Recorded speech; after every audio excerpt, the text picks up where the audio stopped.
He was the guitarist with the band Gillan. He replaced Randy Rhodes in Ozzy Osbourne's band. He formed a supergroup with Twisted Sister's Dee Snyder. He was in another supergroup, Silver, with Gary Barden, Don Airey and more. He had so many solo projects, I can't keep up with them all. But of course we're talking about the one and only Bernie Torme. Hello and welcome to 4550 RPM, remembering past musicians born in the 40s and the 50s. This is episode 11 and we'll be having a very brief look at the career of Bernie Torme, a very, very underrated muso in my opinion and that of many others. I'm going to do my best to offer the highlights of his career. But as I always say, we can't cover every minute detail here. So I'll kick things off here with some bio, some discography details, and hopefully some things that you may not know and some you may do that will resonate with you. We're going to do this in two parts. This will be episode 11 part A, because in episode 11 part B, coming soon, I'm going to get Brian on board to talk about Bernie's technique. Brian's a guitarist and he knows what he's talking about. It's very important to understand Bernie's style, his technique, and I can't do that. I can't explain enough of that. I enjoy it. In episode 11B, I'm going to get Brian on here and we're going to talk a bit about Bernie's technique.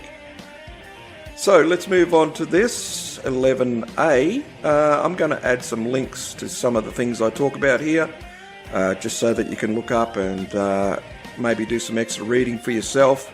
And if you like what's going on here in this episode or any other episode or just our show in general, don't forget, subscribe, like and comment. Alright, let's go with episode 11A of 4550 RPM, Bernie Torme. Born in Dublin in Ireland in March 1952, Torme was a singer, a songwriter, guitarist, and he eventually had his own record label and studio. According to the man himself, he had his first paid gig when he was 17 years old. He played at a Girl Guides dance in Dublin. Then, at the beginning of the 70s, he was in a band called Wormwood, who did some of their own stuff, and Cream, and Free covers. A lot of us back in the day did covers of Free, the band I was in. We used to love playing Wishing Well, and I wonder if Bernie did also.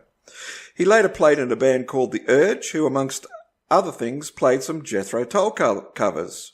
We did too. I love these coincidences.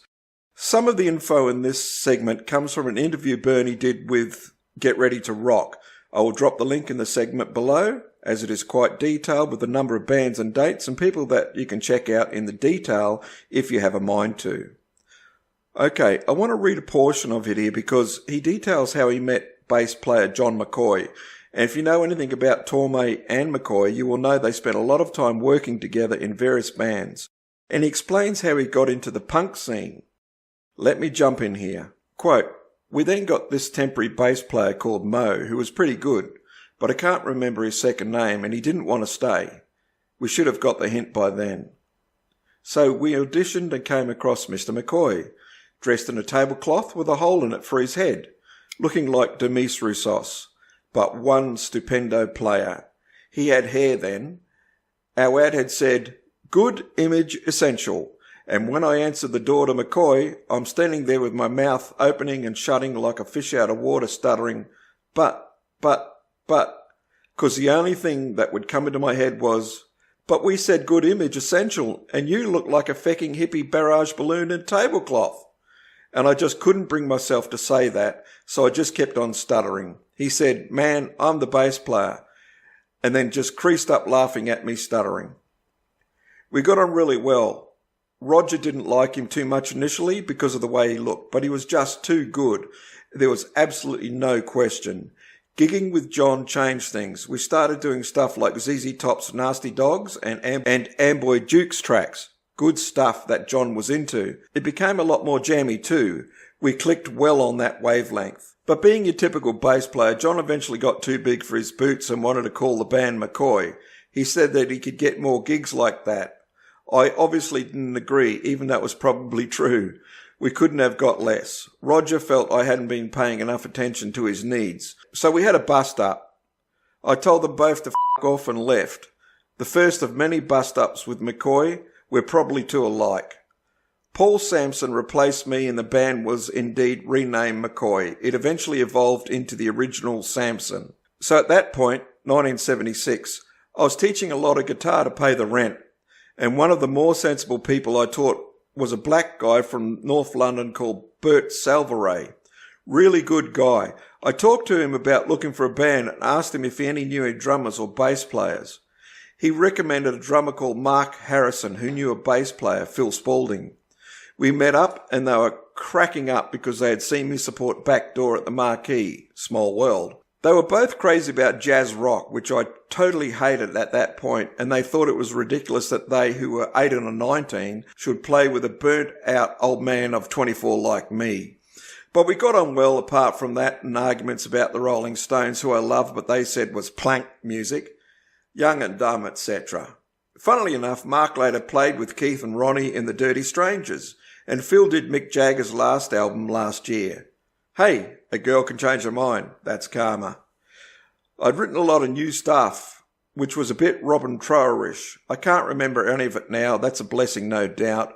We needed a manager, and I knew this guy called Peter Collins, who had managed Scrapyard at the beginning, but who had not liked Moe's dress sense and had departed at that point.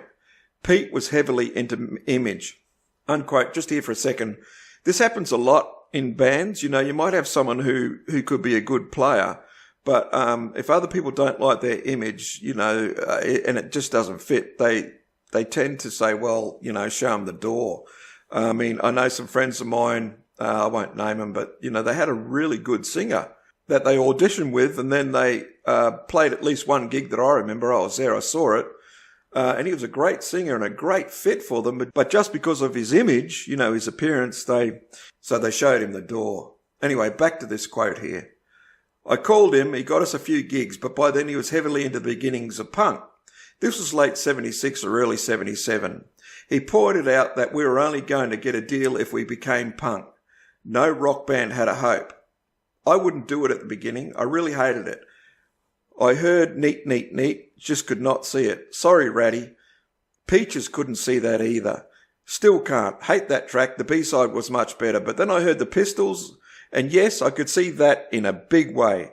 I feckin' loved it. It was music for orcs, heavy metal with a demented cockney, Bob Dylan on speed, squawking revolution on top of it. Right up my street.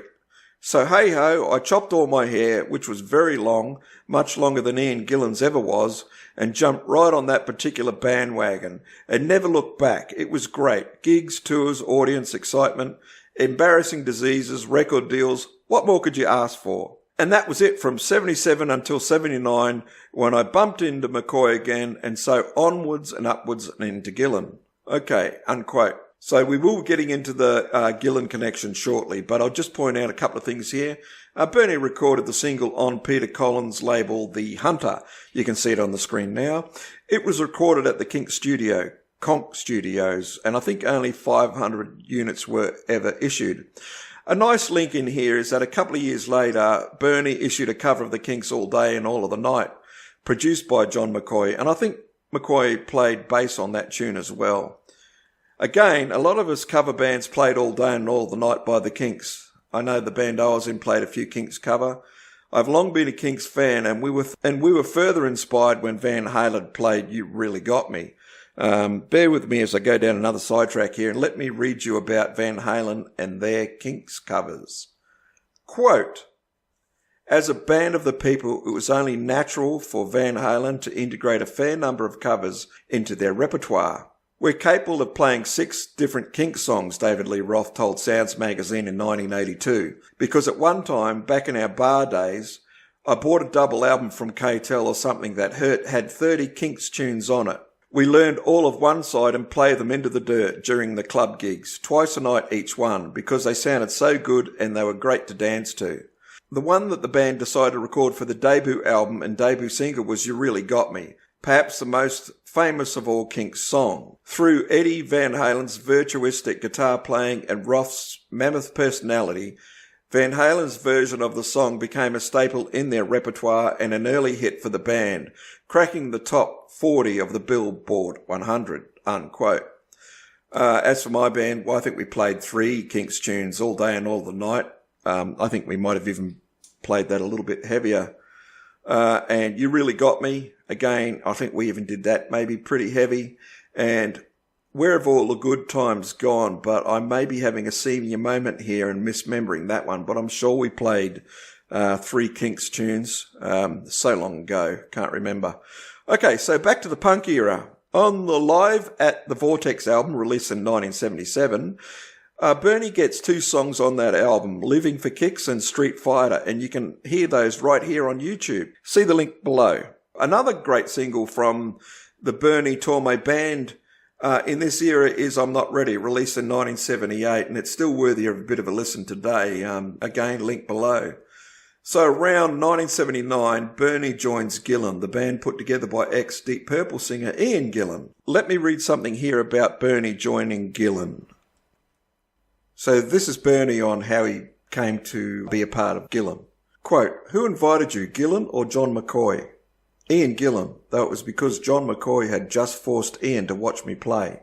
What did you think of Ian at the time? He was a big hero. I loved Purple, loved his voice. He seemed a very nice guy. In Gillan, you auditioned Ian Pace to be the drummer. Did he really need to be auditioned by the man who knew him quite well? Why didn't he get the job? He wasn't good enough? He definitely was good enough. He had not been playing for about a year and felt he was out of practice. He came and auditioned and was totally brilliant, though he had some difficulty after playing Secret of the Dance due to his only having one lung and being a bit out of practice. He played it brilliantly, but he had to lie down on the floor for 5 minutes afterwards. He did not want to join because of our fast tracks. He said he no longer wanted to play stuff like that. I think the fact that he had been offered to join Whitesnake with his old friend John Lord made a big difference. Unquote. If you go back into the 4550 RPM playlist here on YouTube, you'll see I did an episode on John Lord. Okay, so back to this. Quote, "Don't you think that Gillan was mostly keyboards-dominated band, not guitar-driven? At least in the studio. Yes, indeed. This was always a source of argument and was one of the causes of my eventually leaving. Yannick Gers was your replacement in the band. Having seen your photographs with him, I guess you're friends. So was it you who pulled him in? No, it was McCoy, though I still see Yannick occasionally and count him as a friend." This goes back to July 2000, so it's quite old interview, but I just wanted to read that bit there so you could see how he ended up becoming a part of Gillan. I just want to point this out too about his band, Electric Gypsies. So in the same interview, and I will put this in the show notes, a link to this. It's pretty interesting. You go and read a bit more for yourself. Quote, "You called your band Electric Gypsies. It makes me think you thought of Hendrix giving the name Electric Ladyland plus Band of Gypsies, right?" "Yes, and Hendrix always called himself an Electric Gypsy. I like the image." All right, so as we just heard there, Bernie joined ex-Deep Purple Ian Gillan's band Gillan. And as the Wikipedia write-up says, Torme's screaming guitar altered the dynamics and Gillan took a more heavy direction, just in time to catch the rise of the new wave of British heavy metal, NWOBHM. Bernie appears on Gillan's second album, Mr. Universe, but it was Gillan's third album, Glory Road, where I personally believe they reached their greatest heights, and it was this 1980 issue. It was that one that I clicked onto Bernie Torme myself. Bernie and John McCoy also get some writing credits on that album, along with Ian Gillan. And for me, the tune No Easy Way is Gillan's best of all. That's just my personal favourite. Gillan's fourth album and the third on which Bernie appears was Future Shock, released in 1981. Again, Torme and McCoy have a couple of writing credits on this, but sadly, this album, like I said, was the last to feature Bernie, apart from a few tracks on the Double Trouble album. Bernie left the band, and as we mentioned earlier, it was replaced by Yannick Gers. So let's move on to 1982. 1982 was a busy year for Bernie. In 1982, he released the album Turn Out the Light, which interestingly contains a cover of the Lou Reed penned tune Chelsea Girls. The original version comes from the German artist Nico from her 1967 album Chelsea Girls. And as a small sidebar, I know I'm doing a few of these, but just bear with me. As a small sidebar, because of her involvement with the Velvet Underground, the album features John Cale, Lou Reed, Sterling Morrison, and Jackson Browne. There's a lot more to the story of the Chelsea Girls album by Nico, but I digress. No, wait. She also had a role in Andy Warhol's film Chelsea Girls, which, interestingly, is not available in private hands. You can't own it, other than a very short DVD release in Italy for some reason. But other than that, you have to wait till it's on at a film screening somewhere, a film show or whatever. I just thought that was interesting enough as well. I've never seen it. I'm not sure it's my cup of tea, but there you go. Also in 1982, Bernie joined Ozzy Osbourne on tour after the tragic death of Randy Rhodes. Let's hear from the man himself again, and this comes from the Ultimate Classic Rock interview. I'm going to put a link below. I want to read a fair portion of this because it's important history in the world of rock.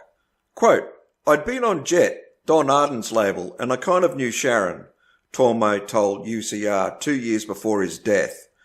"I was on the periphery of the family and I'd just left Ian. They thought, he's out of a job, he'll jump at it. But he had his own album and tour to work on. Big artists have a thing where it's totally incomprehensible that anyone would say no. When I was saying, I can't, I have all this going on, David Arden, Don's son, was thinking he's probably only saying that to up his price. Typical muso." Unquote. So there you go. There's someone else calling it musos, because there have been questions. Why did I call the show 4550 RPM, remembering past musos?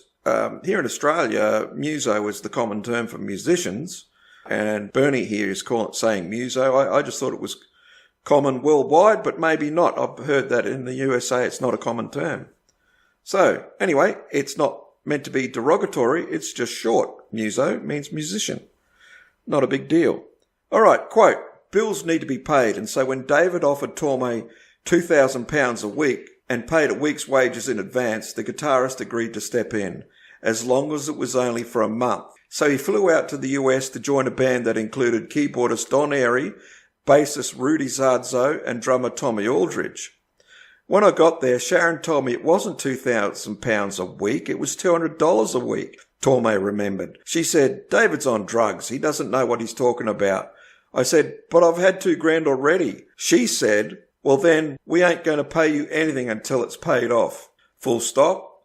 Start off on the best footing." I think that's what his response to that was. Start off on the best footing. Now back to the quote. "As someone who's not mainly motivated by money, he was already able to dismiss the moment as funny rather than frustrating. But other parts of the problem weren't so easy to dismiss.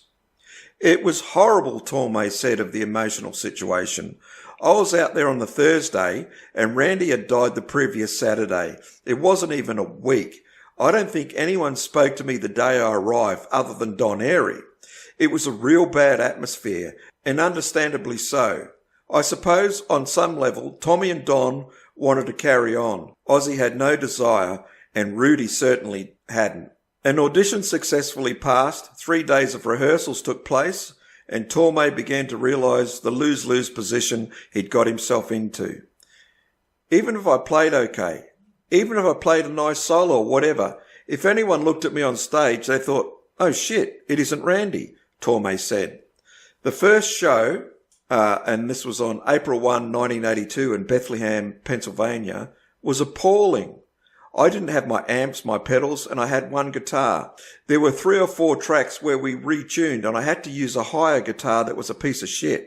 And apart from anything else, I didn't know the songs. It was incredibly hard to hear anything on that stage. You had the castle and everything, and all I could hear was a snare drum and Ozzy. I was literally stood at the bottom of Tommy's pyramid, staring up, trying to see when he was hitting things. It was really terrifying." Unquote. So I know if you've ever been in a band and you've tried to play and, you know, the fold back, your monitors aren't the best and you can't hear what's going on, it's hard to be in time. And you might turn around and, especially, me being bass player, you'll turn around and try and see what the drummer's doing and try and, fit in there. It can be incredibly frustrating and also embarrassing. So back to the quote. And Ozzy? ? And Ozzy ? He was having a really bad time. I'd come off stage and he'd be standing at the back crying his eyes out. Any day off he was out of his face. He wasn't able to cope. I think he had a terror because his career has been in complete shit for years and he'd had a kind of life again because of Randy. And again, I had this situation where Sharon and him thought I was just playing hard to get. I was saying, I have to go home in a month. I have this tour booked. And they were going, yeah. Ozzy, underneath his persona, is really insecure. So Sharon was protecting him by saying, Bernie really wants to do it, Ozzy. On reflection, Torme feels it's likely that he was Don Arden's pawn in a political game that stretched across the Atlantic between Jet Records in the UK and their US distributors. By the time we did Madison Square Garden, I was fairly okay. I wasn't by any means playing what Randy played. I wasn't even able to try. When we got to MSG, I kept saying, when's the sound check? And they said, don't worry about that. I didn't get a sound check and they told me the record companies demanded that we try out Earl Slick. I was pissed off about that. I'm here. I've carried off these shows and you keep asking me to stay and then you go and do that?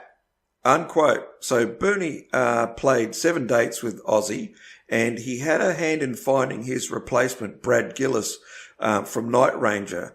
So follow that link to the whole story because there's more to it than that. Also in 1982, Bernie Torme and the Electric Gypsies released the song Shara Shara with Star on the B-side. Both of these songs are great. Follow the link below and watch the Star video. It's high energy and fun to watch right to the end. And if you know, you know. Well, at this point, I hope you're still with us. I really do want these 45, 50 RPM episodes to be short as possible. But sometimes you get a guy like Bernie Torme and it's just not possible to keep it so short, especially when you're pretty much a fan like I am. So I hope you're sticking with this. I will speed things up a bit here and mainly hit the high points again as much as I can. But if this is not enough for you and you want to know more, hit the links that I'm providing and you can learn a fair bit about him for yourself if you don't already know. And if you are a fan, I hope I'm getting these points correct. And please, always open to comments in the comment section, as long as we're all getting along nicely.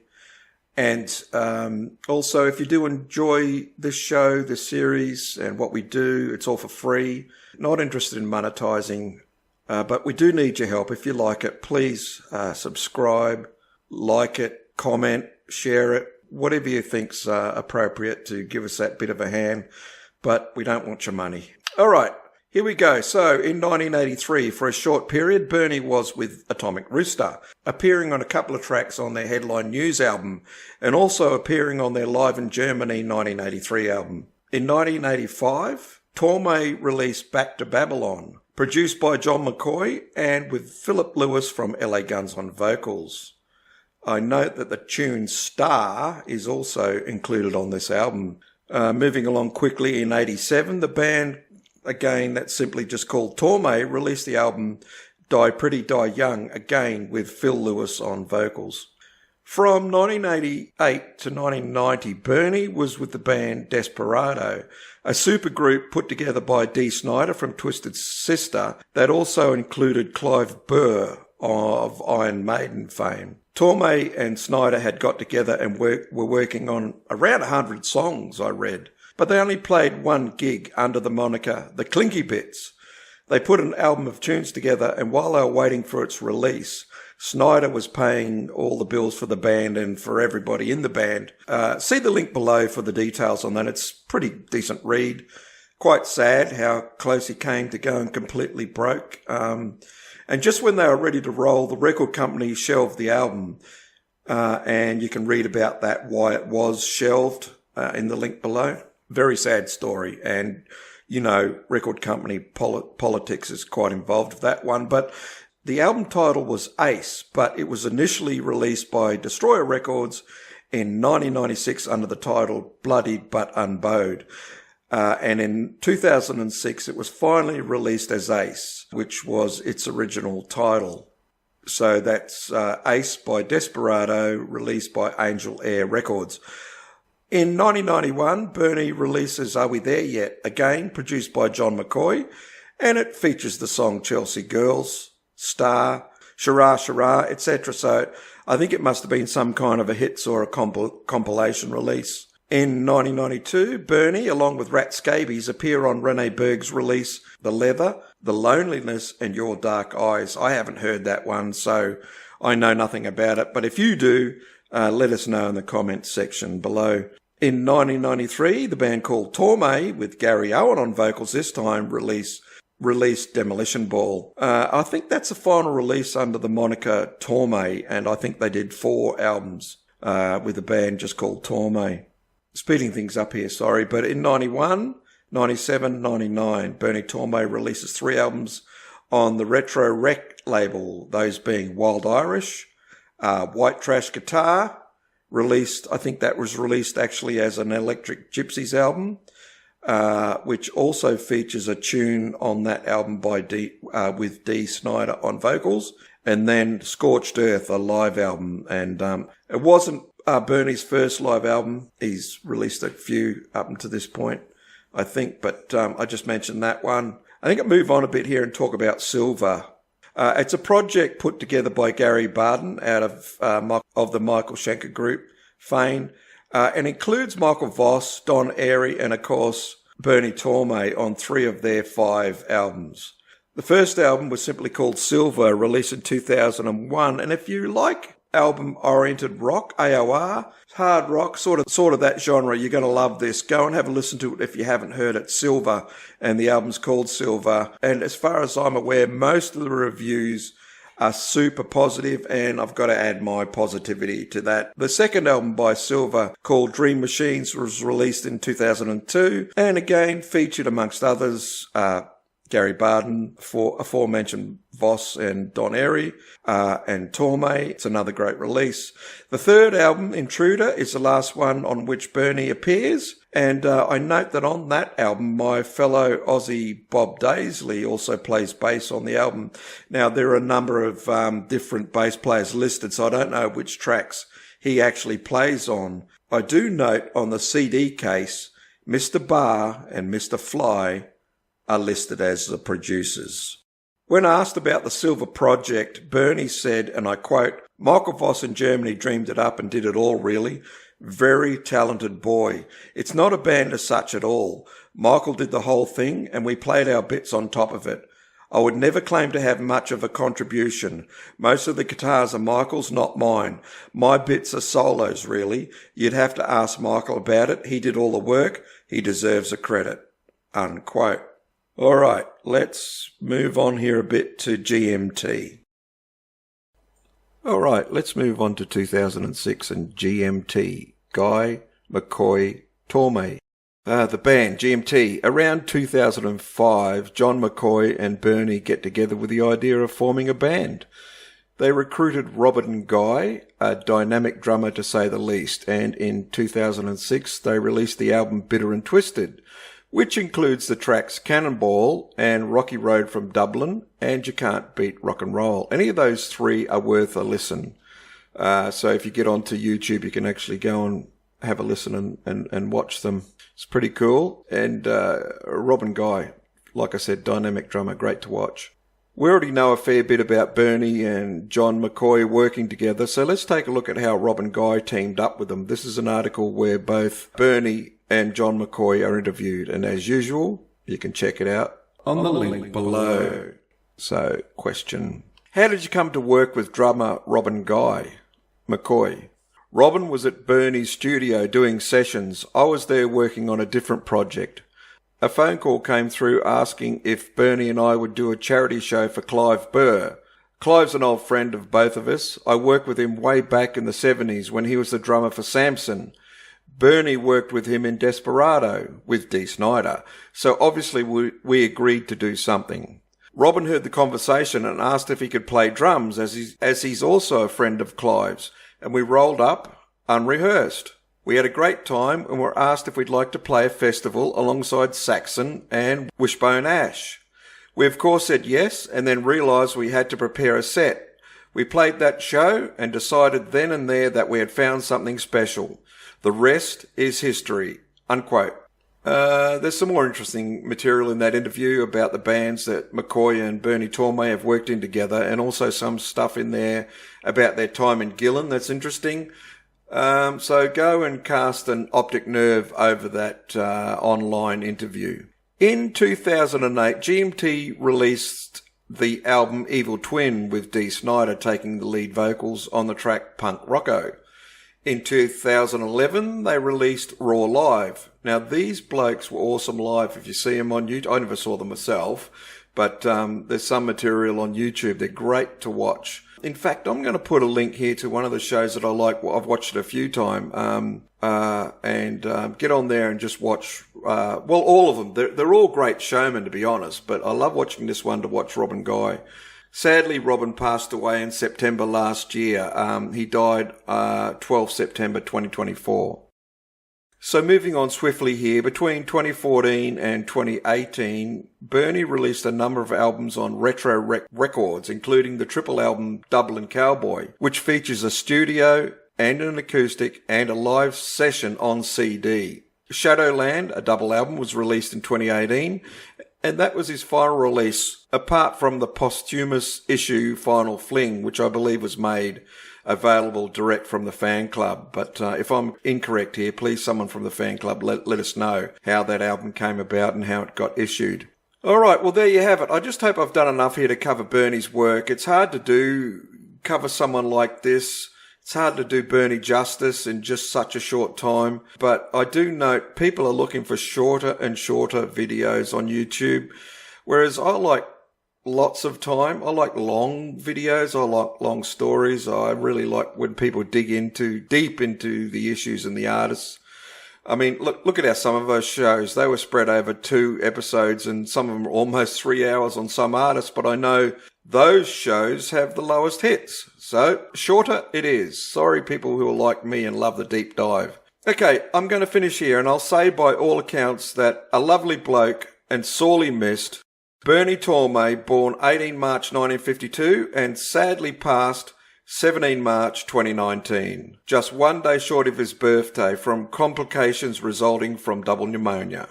Don't forget to look out for part 2 of this episode, where Brian will talk to us about Bernie's technique, and he's going to give us a practical demonstration. He's going to try and replicate Bernie's sound, so that's going to be a bit of fun. So check back real soon for that.